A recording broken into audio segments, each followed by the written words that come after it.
Good morning, everybody, and welcome to the Action Drug Rehab Show. I'm Cary Quashen. I am your host on this beautiful Monday, and I hope everybody out there is kind of staying hydrated and out away from that heat. I mean, it's really been a wicked starting of the summer, hasn't it?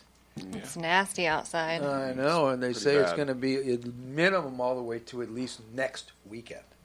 So yeah, we have some days of some heat, and the best thing for all of us is stay hydrated and stay as much as we can out of the heat.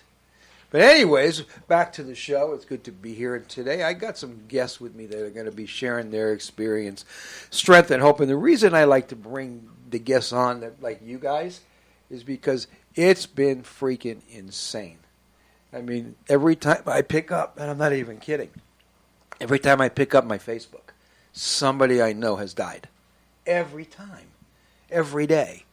And it's like I shared this video where I said, I keep telling people that every drug out there today are fakes. That if you're buying pills on the streets today, they're not real. They're fentanyl pills made to look real, and people are dying everywhere. And actually now they're even putting it in cocaine, and they're putting it in meth. And most people that are dying are not dying from what they think they're dying from. They're dying from fentanyl cut into something. So I'd like to bring you guys in to kind of tell your story. And my goal is I want to save lives, man. Because I keep telling people, don't do it. And guess what they keep doing? They keep doing it. Now, Jules, I'm going to go with you for a minute, okay? Is anybody smarter than the drugs today? No. Let me ask you a question, and any one of you guys can jump in. I got Kaitlynn to the right, and I got Zack to the left. Zack, when he was with us when he was an adolescent, but he missed us so much that he figured he'd come back as an adult. And why didn't you just listen? I'm just playing with you. I was going to mess with you, but I'm going to behave today. I wish I would have listened. But and this is I'm asking you, Jules, but anyone in this room can answer this. How can you outsmart the drug today?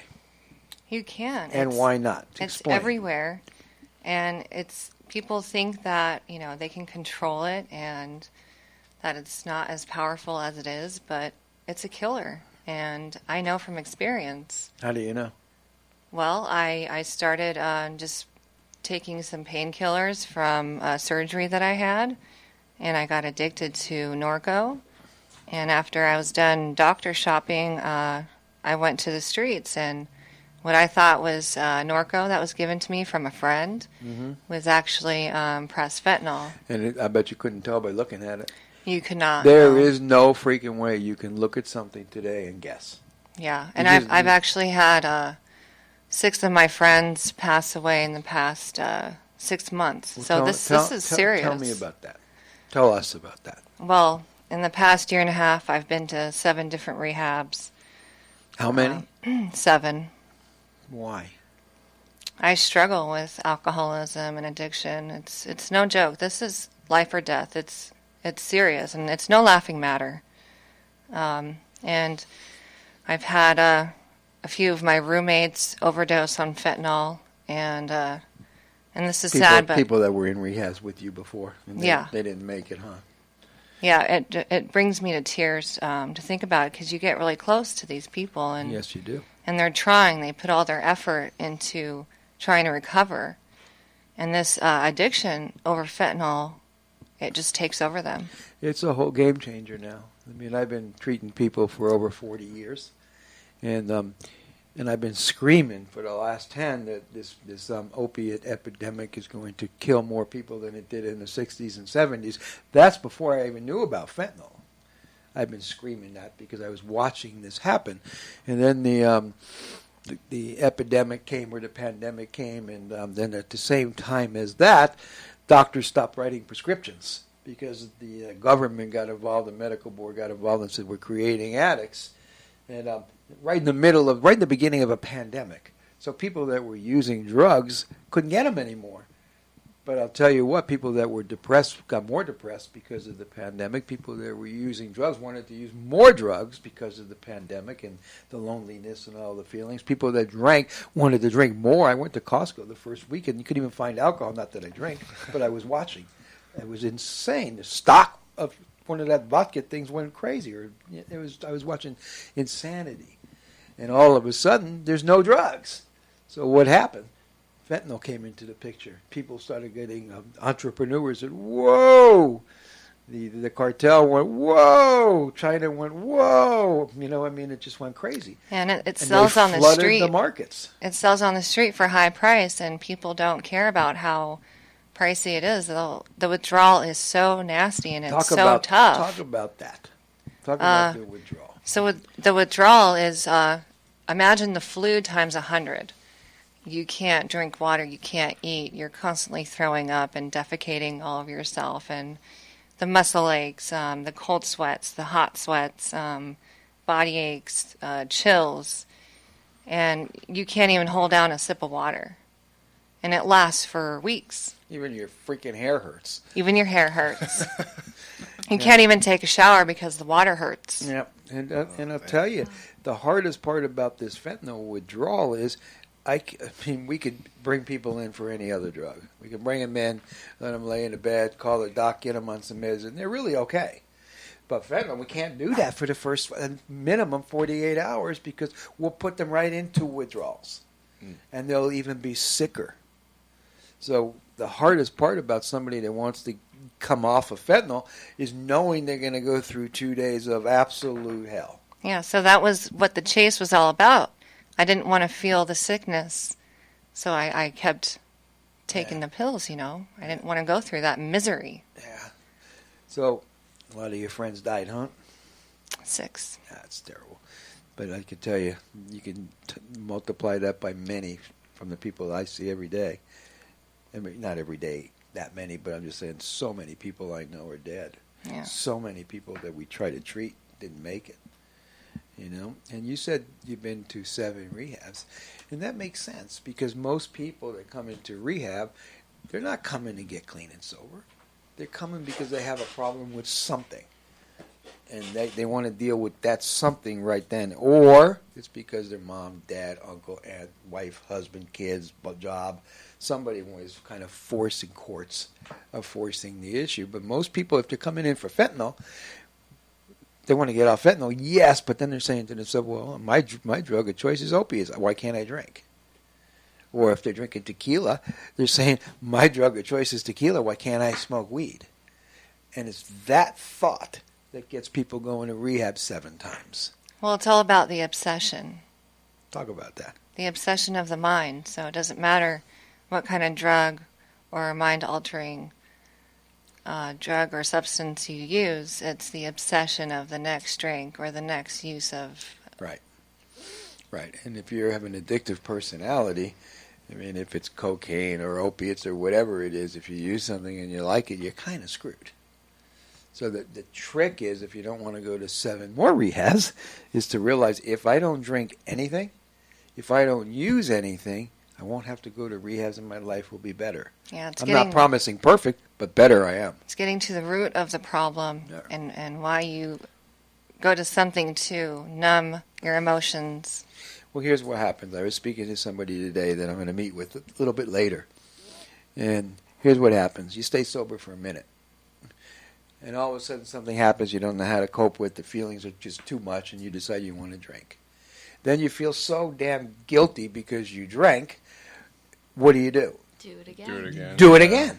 So you can kind of hide that or numb that feeling. But now you feel even worse. Mm-hmm. So what do you got to do now? Do it again. You do it again, and it becomes this vicious cycle.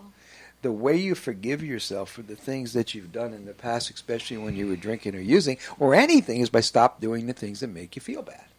So if drinking and using drugs make you feel really guilty because of what you did, stop. And staying clean and sober is only as difficult as you make it. It's like, it's easy. You just got to change everything.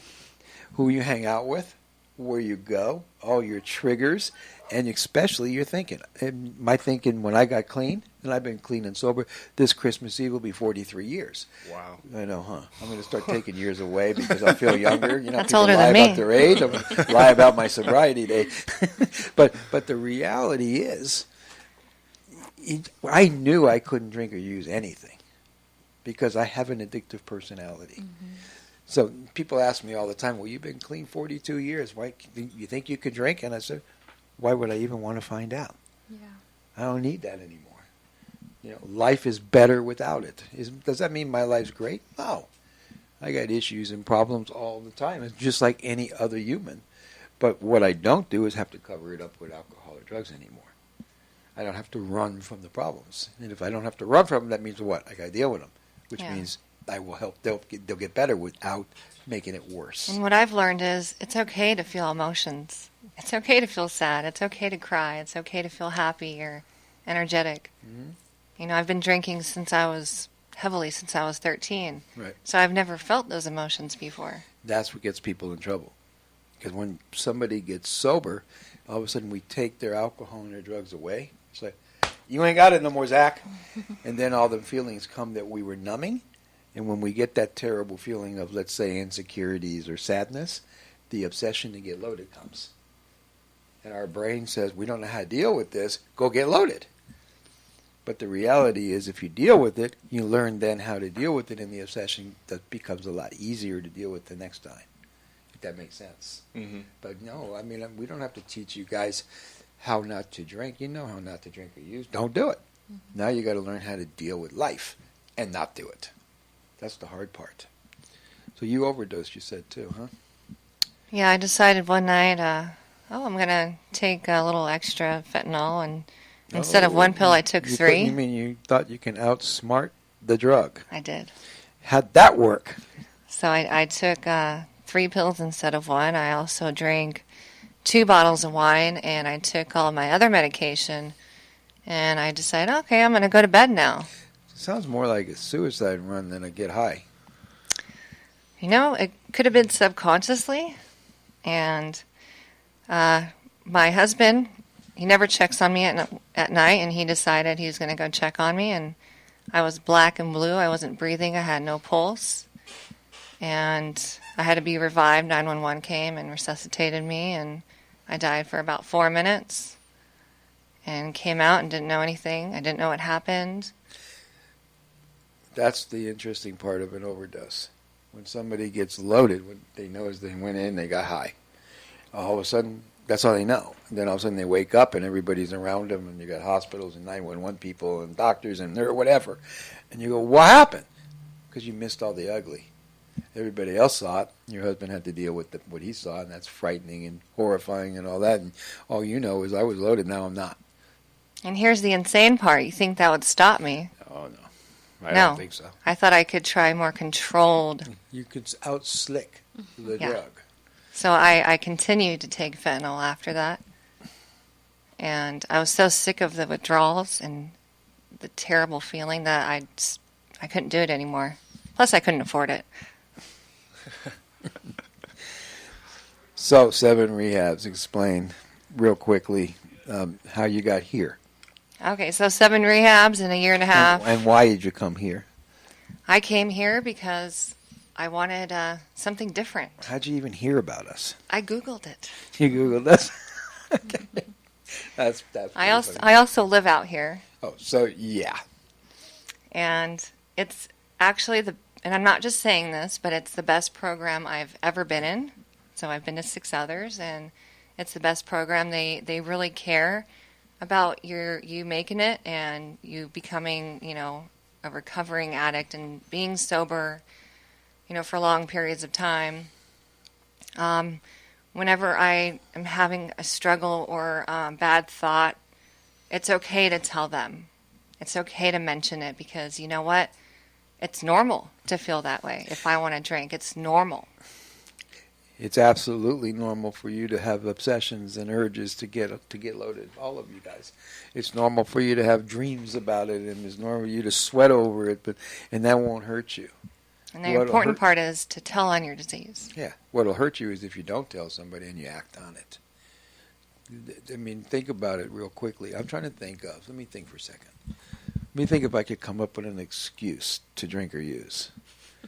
See, my mother died. That didn't do it. My dad died. My dog died. I got other ones. I mean, I'm just trying to figure out any excuse. I can't think of any. I think I've used every excuse there is to drink or use. I don't have any more left, except for the heck with me and everyone else. And I don't want to go that route. So, tell me a good excuse that would make you drink or use again. A good excuse would be, I can try to control drinking. I can have one more. I believe you. I believe your mind goes there. I'm sure. Every day. Because it's drinking now. Right. So how are you going to beat that? My mind is always lying to me. It's my disease that's lying to me. Okay. So I always tell myself, that's a lie. It's a lie. It's easy also to romanticize the good. If you remember the good and you focus on the good times, it's going to be a whole lot harder. And I'm not going to lie, for all of us, when we first started drinking and using, it was great. Mm-hmm. I mean, we had more friends. We felt a little bit more secure. We weren't so insecure. We could talk more. We could do more. We were on top of the world.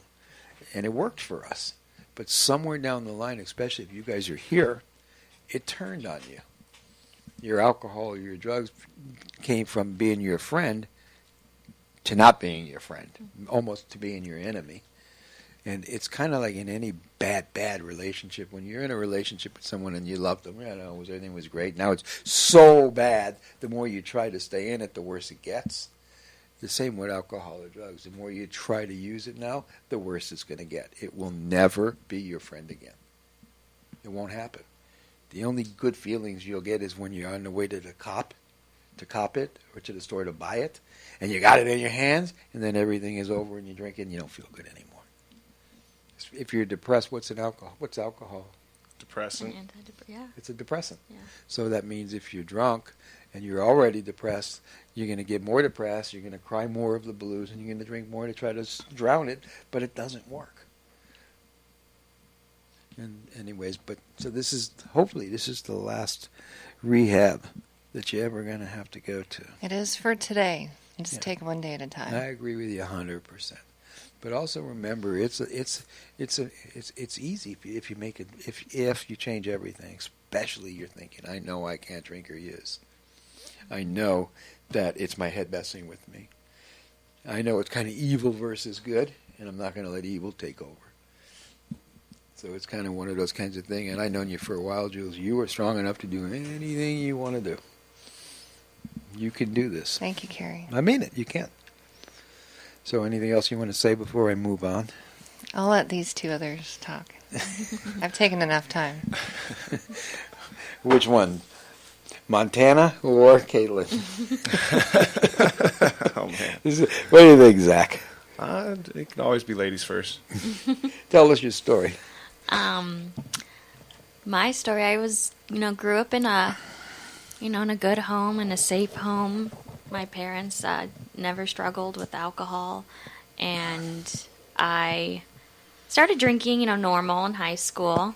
Went off to college, drank like a normal college, girl, and came home. I went through a bad breakup, and it, definitely, it was my emotions. You didn't know how to cope with that. I didn't know how to cope, and then COVID came, and during this time I was going to grad school, and it was just hard because everything was online, and I was this closet drinker. I would sneak alcohol into my house, and I drank by myself a lot. In the midst of COVID, plus you're just coming out of a bad relationship now. COVID, bad relationship. Loneliness, misery. Yeah, and a lot of people, I was definitely a functioning alcoholic. I would drink, but get up and go to work the next day. Not a lot of people knew that. I silently struggled. Not a lot of people knew that I had a problem. And then you're not as great of a liar as you think you are. Slowly it started just getting worse and worse. I started driving a lot. I got into, DUIs. It was... When we come back from break, I want to talk about the DUIs and stuff, because you're also in a very important profession, so you take care of a lot of people, which is really good, which means that when we come back from break, we'll talk more about that. This is the Action Drug Rehab Hour. We'll be right back. Welcome back to the Action Drug Rehab Hour. My name is Cary Quashen. I am your host. I'm here today with Jules, and Jules just shared her story a minute ago about being in this is her 7th rehab, and how tough it is and how tough it's been, and she's actually in a really good place today. So I'm really proud of you. I have 88 days today. That's what I was just going to say. How many days you got? 88 days. Yeah. That is really, really cool. Look at her smile. Come on, smile. Yeah, I'm glowing. I feel amazing, and I just, I feel like a new woman. This is a new journey, a new chapter for me. Don't let anything ever take that away from you. I'm not going There's to. No one and nobody take it away from me. No drug or person worth that. So you got this. And right after you, we went right to Kaitlynn. And she was kind of telling us her story about going to grad school and having a real bad breakup.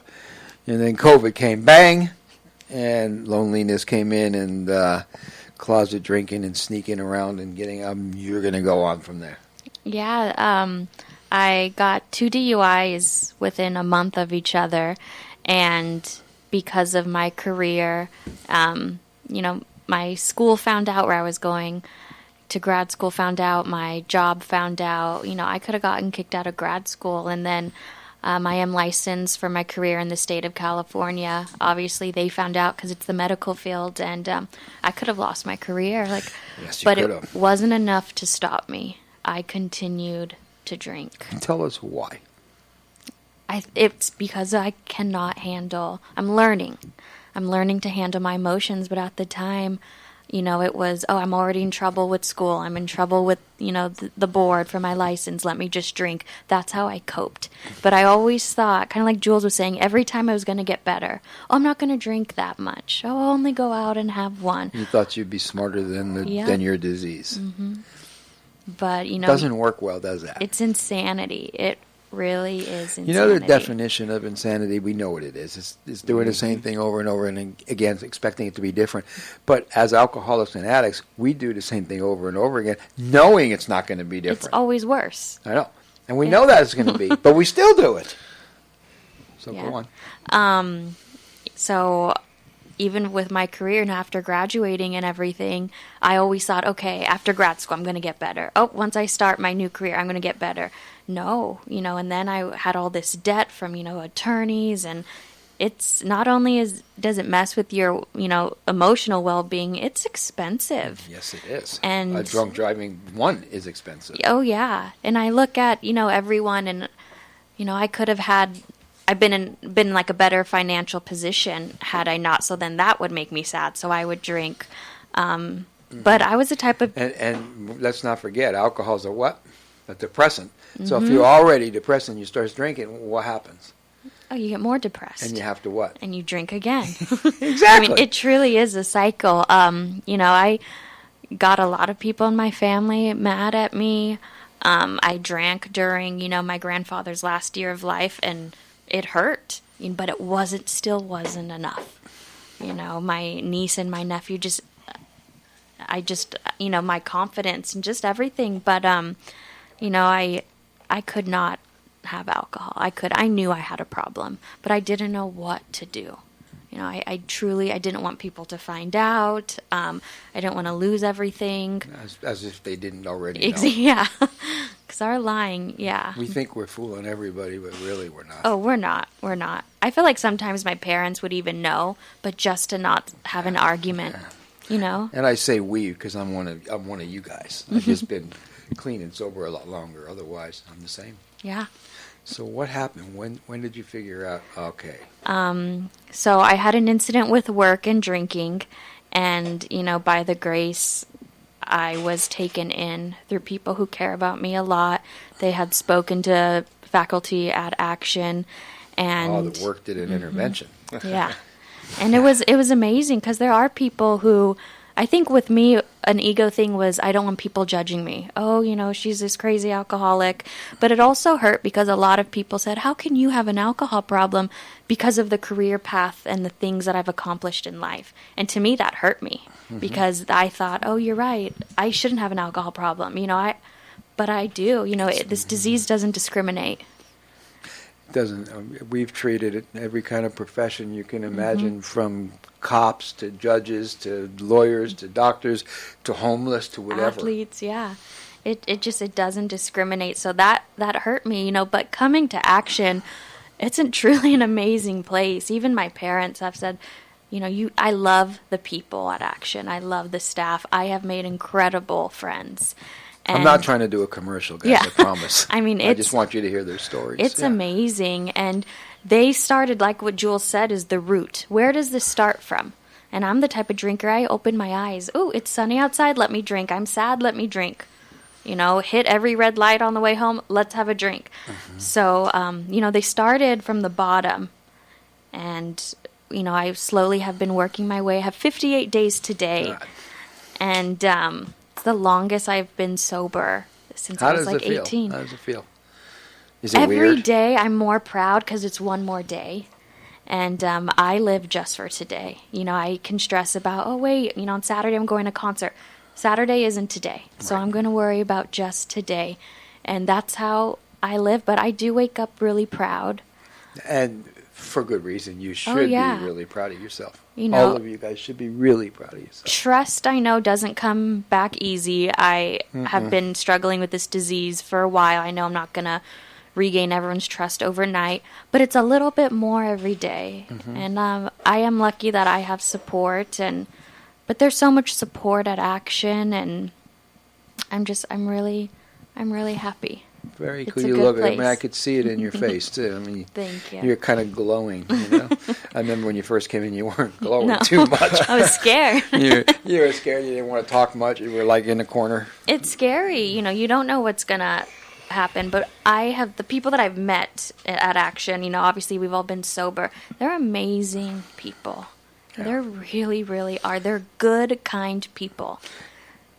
And it's this nasty disease that just takes over. Yep. And you see what happens. And with the last 3 patients we admitted since yesterday, it's pretty horrible, isn't it?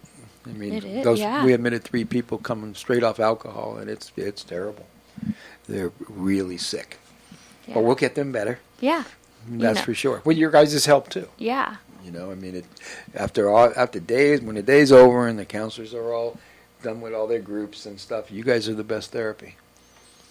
When you're all by yourselves and you're talking amongst each other. I believe it. Like coming to Action, I really have never met alcoholics before coming to Action, and they think how I think, and I'm like, you do that too? Like that's how that insanity. Like you hit alcohol bottles, like in every place of your house. So I think it's just so nice to be around people who think like me when it comes to addiction. And you know that you can stay sober forever, one day at a time. Yes. One day at a time, you can do this forever, all of you. What you got to figure out is I can't drink or use anything. And if I don't, my life will be better.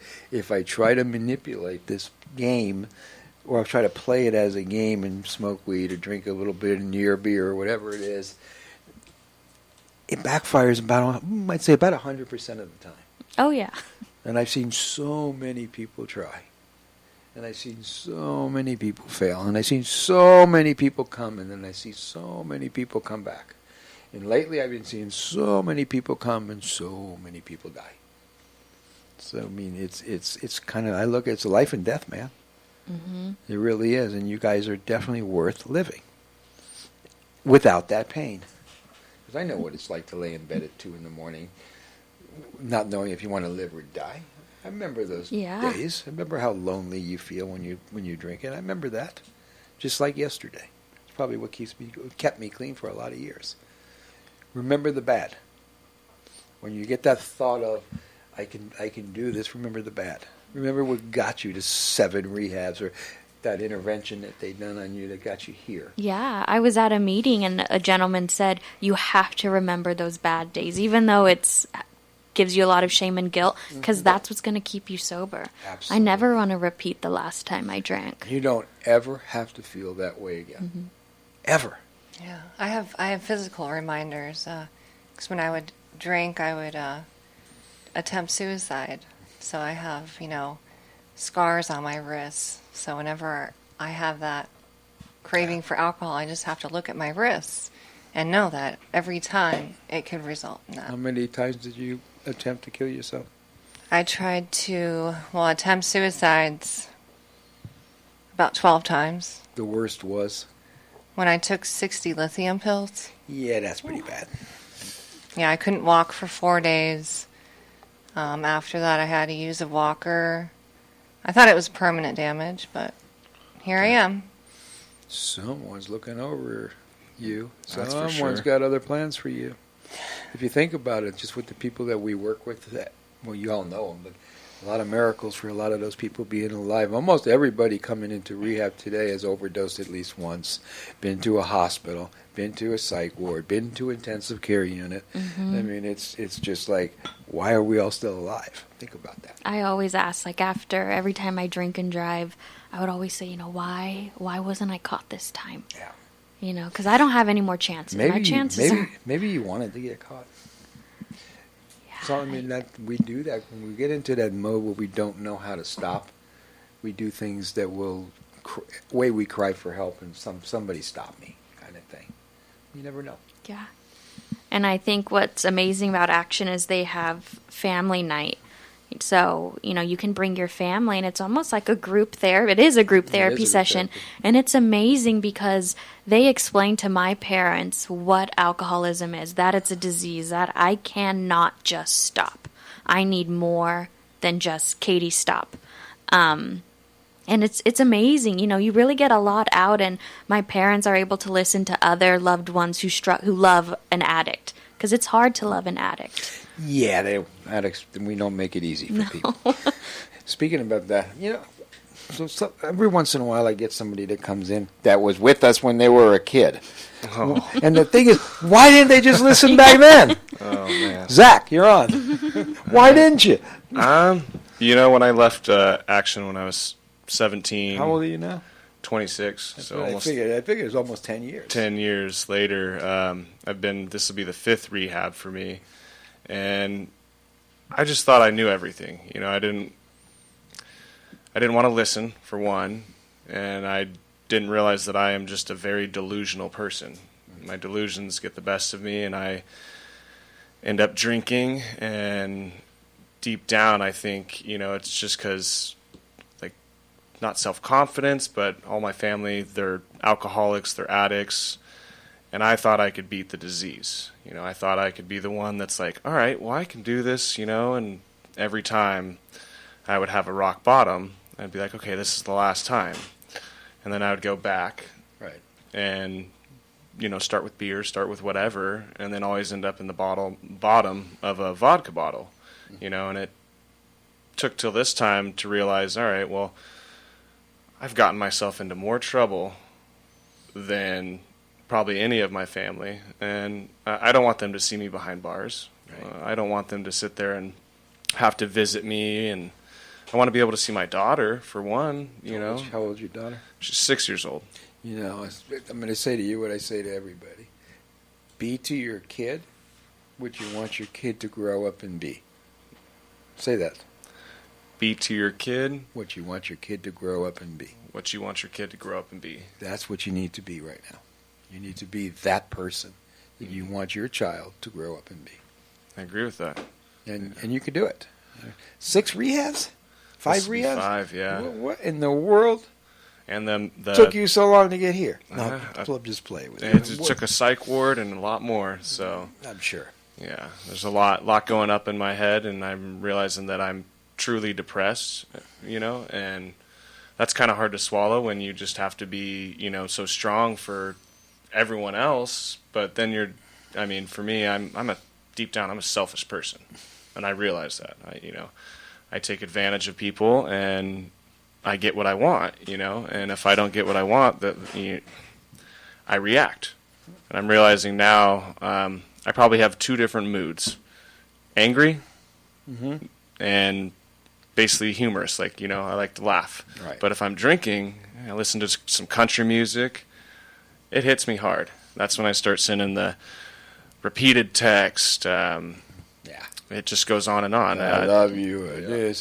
Lash out, Yeah, I know exactly what. I've lost a lot of relationships. Because alcohol is a what? It's a depressant. And if you're depressed and you drink, what happens? Get depressed. You do stupid stuff. Mm-hmm. And then you wake up in the morning and go, oh, my God, what did I do? Many times I did that, and I would look at my phone every time the next day, and I'm like, oh, man, what did I say? Did I say too much? And I have a hard time not communicating, but telling the truth.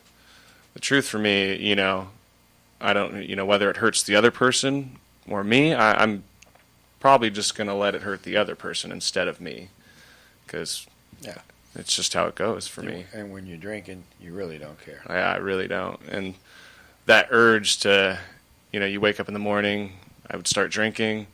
From there, go get another bottle, and then... What got you here this time?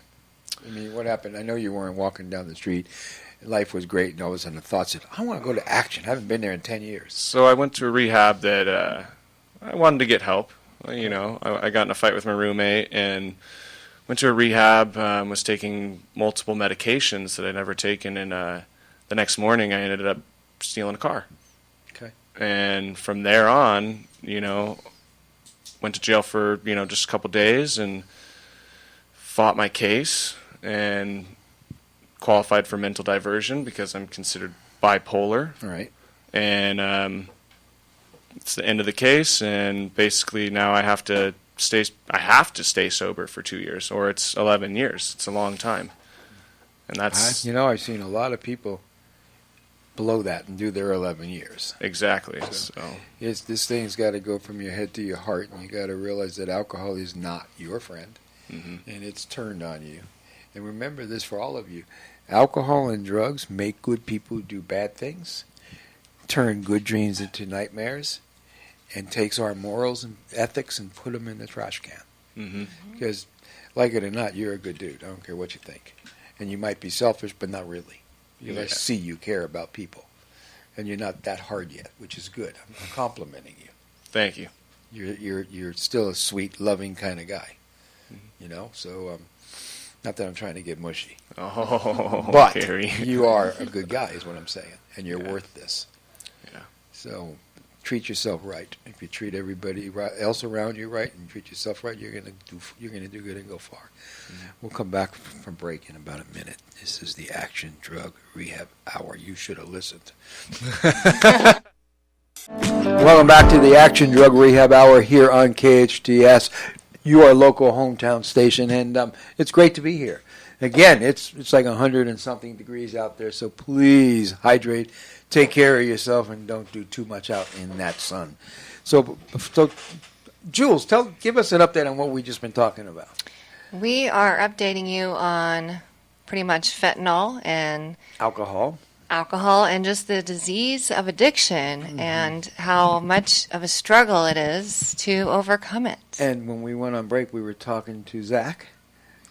And what were we doing with him? Do you remember? We were talking to Zack about him struggling with getting sober and going through 5 rehabs, and he's only 26, and he's in Action right now. I got sober at 25. Yeah? That's when I got sober, yeah. Cool. So it's time.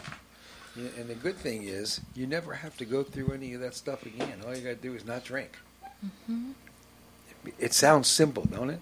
Sounds simple, but when you got a racing mind and can't express your emotions, because half the time I don't feel them the same way. I have to drink to feel them. I want to break some news to you. How many days sober you got? Today's day 8. It'll be day 9 at 3:30. And you've been talking about your emotions for the last 9 days. And guess what? You've done a heck of a good job. So guess what that means? You can talk about your emotions. You are strong enough to do this. You've been killing it for 9 days. You should be really proud of yourself. Thank you. And you're doing a heck of a lot better than you think you're doing. And that's a fact. So lean forward, pick up your right hand, put it behind your back, pat yourself.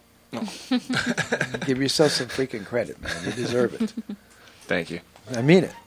Because I remember when they told me you were coming in and you wanted to stay long and you wanted this. And you really are trying. I know you want to do this thing.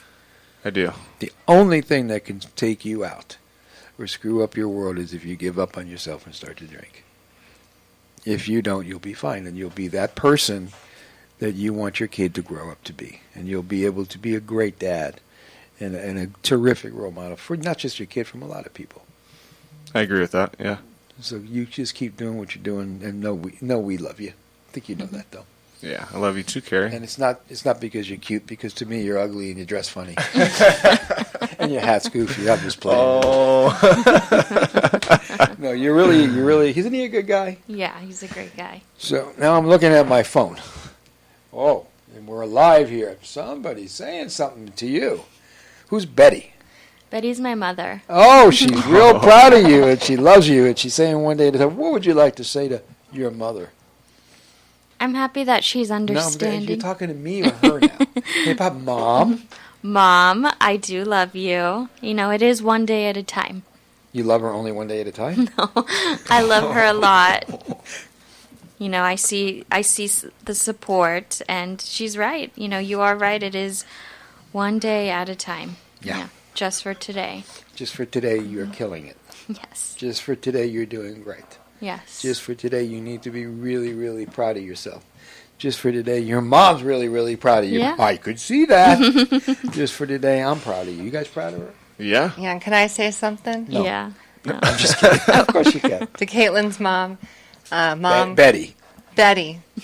Kaitlynn is a huge support for me, too. She helps me go to meetings, and we are accountable for each other, and we're sobriety sisters. Love you, Jules. And I love her. I can agree. Betty, she's a great girl, and you know, she always takes me to meetings with all the group. You know, there's about 5 of us that go, and she always helps me. You know, if anything, I would just be sitting down watching TV, and I don't want to do that. I want to engage in the groups, and I think it's been 2 meetings that I've gone to so far, and if I wouldn't have gone, I wouldn't have gotten in front of one of them. There was like 60 people there at Rafters, and it was a new thing for me because I haven't spoken in front of 60 people in 10 years. So I really enjoyed it. I'm sure So thank you. she appreciates it. I'm sure. Very cool. So, what do you Thank have you. to say to people that are, because your story's a little unique. I mean, you were in college, you went to grad school, you did all that, you're in the medical profession. What do you have to say to somebody, and I hear this all the time, I'm a professional, I this, I that. Huh? She's on the phone? Okay, we have a caller. We could bring her on. We just don't have mics. Can we leave it up so we can hear her? Hello. And I have a feeling your mom's on the phone. So I definitely want to hear this one.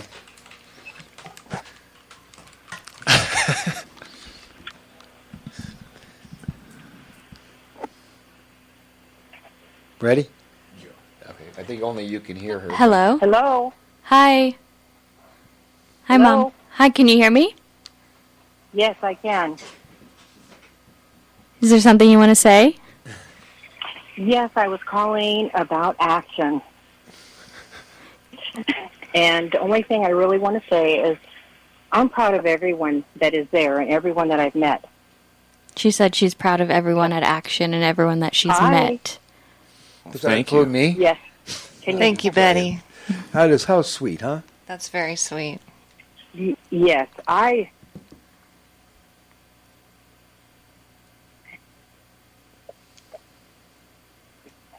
you there? Are you there, Mom? You loser? Yes, I am here. Yes, everyone. And I just have to throw a shout out to Kaitlynn's boss manager. I won't mention her name, but she is yes, I'm here. We hear you. Kaitlynn. Yes, So I'm we got here. 1 minute. So not to cut your mom off, Yeah. but tell your mom what you want to say to her, and then we'll close the show. No, thank you, Mom. I appreciate you tuning in. We love you, Betty. Yeah, we love you. Oh, cool. Thank you. Okay, that was really cool. Tell me what she said.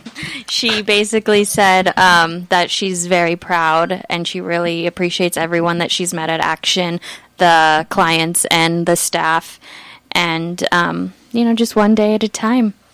Very cool. So, anything you guys want to say to your listeners? What do you want to say to people out there that thinks they might be drinking too much? That might be drinking too much. They think they might. I don't think they might. Just try to stop, ask for help and listen when you're given the opportunity, because if you don't do it, it's a slippery slope. If you think you're drinking too much or using too much, guess what? If you think you have a problem, guess what? You might be an alcoholic. You probably have a problem. Yep. Jules, what do you want to say? You got about 30 seconds, and then we're going to close. I just want to say that no one can tell you you're an addict or an alcoholic. You have to decide for yourself, and when you're ready to surrender, then only you can be ready. And please remember this. Nobody's smarter than the drugs that are out there today.